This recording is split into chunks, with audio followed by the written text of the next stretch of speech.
चौथा निबंध आहे, आजचा युवक संधी आणि चिंतेच्या वळणावर उभा आहे. तर ह्यामध्ये दोन कीवर्ड्स आहेत, एक म्हणजे संधी आणि चिंता, आणि वर कुणावर आहे, युवकांच्या आयुष्यावर. सो हा इंडियन सोसायटी रिलेटेड टॉपिक आहे. त्याच्यामध्ये तुम्हाला प्रस्तावने दाखल तुम्ही दोन प्रकारची उदाहरणं एकाच परिच्छेदात देऊ शकता आणि कॉन्ट्रडिक्शन दाखवू शकता. एकीकडे एकाच कॉलेजमधील एका विद्यार्थ्याने आत्महत्या केलेली आहे अभ्यासाच्या आणि भविष्याच्या अभ्यासाच्या दबावाला आणि भविष्याची चिंतेच्या ओझ्याखाली. तर दुसरीकडे त्याच कॉलेजमधील एका युवकाने स्टार्टअप सुरू करून एक चांगली ऑफर मिळवलेली आहे. तर ह्या दोन्हीही एकाच कॉलेजमधील दोन्ही उदाहरणं एकाच परिच्छेदात देऊन तुम्ही ह्या डायलेमाला हायलाइट करू शकता की खरंच त्याला आजचं जे जग आहे ते संधी देते का चिंता निर्माण करते. मग याच्यामध्ये तुम्हाला संकल्पनांचा थोडक्यात आढावा घ्यायचा आहे.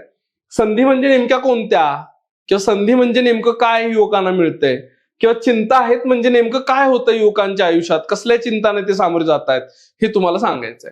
मग थोडंसं खोलात जाऊन आता प्रत्येक आयामाला भाष्य करायचंय. वाढत्या संधी कुठल्या, तर शिक्षणाची संधी आहे, म्हणजे फक्त देशातच नाही तर देशाच्या बाहेर जाऊन शिक्षण घेता येतं. तंत्रज्ञानात क्रांती होते तर त्याचा फायदा घेणं किंवा त्याच्यामध्ये सहभागी होणं. आर्थिक संधी आहेत, म्हणजे एकच प्रकारे इन्कम कमवायला पाहिजे असं काही नाहीये. अनेक प्रकारे आज तरुण विविध प्रकारचे उद्योग करून इनोव्हेशन आणून इन्कम कमवू शकतात. सामाजिक आणि राजकीय संधी पण आहे, म्हणजे समाजामध्ये बदल घडवू शकतात किंवा राजकारणामध्ये सहभाग घेऊ शकतात. तर हे पण सांगता येतं. आणि ग्लोबलायझेशन मुळे सुद्धा युवकांसमोर संध्या विविध प्रकारच्या उभ्या राहिल्यात, त्याच्यावर भाष्य करता येईल.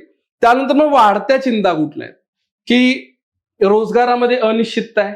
आता ही अनिश्चितता काय येते, तर त्याची बरीच कारणे, स्पर्धा आहे किंवा तंत्रज्ञानात पटपट बदल होतात, कालचं ज्ञान आज लागू होत नाही, आउटडेट होत जातं.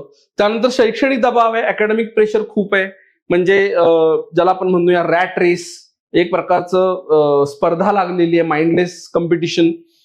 सामाजिक दबाव पण आहे, एक प्रकारचं समाजाचं प्रेशर राहतं तरुणांवर की योग्य वयामध्ये नोकरी मिळवणं, एका योग्य वयामध्ये लग्न करणं, एका योग्य वयामध्ये सेटल होणं, तो सामाजिक दबाव आहे. मानसिक आरोग्याचे प्रश्न आहेत की बऱ्याचदा मानसिक आरोग्याला भारतीय समाजामध्ये तेवढं महत्व दिलं जात नाही, त्याला इग्नोर केलं जातं, किंवा मानसिक आरोग्यासाठी एखाद्याकडे समुपदेशन किंवा सल्ला घ्यायला जाणं त्याच्याकडे योग्य नजरेने किंवा दृष्टिकोनातून बघितलं जात नाही. आर्थिक असुरक्षितता आहे, म्हणजे आज जॉब आहे उद्या नाही, अशा पद्धतीची कधी कधी सिच्युएशन येते, मग त्यामुळे ही चिंता वाढत जातात.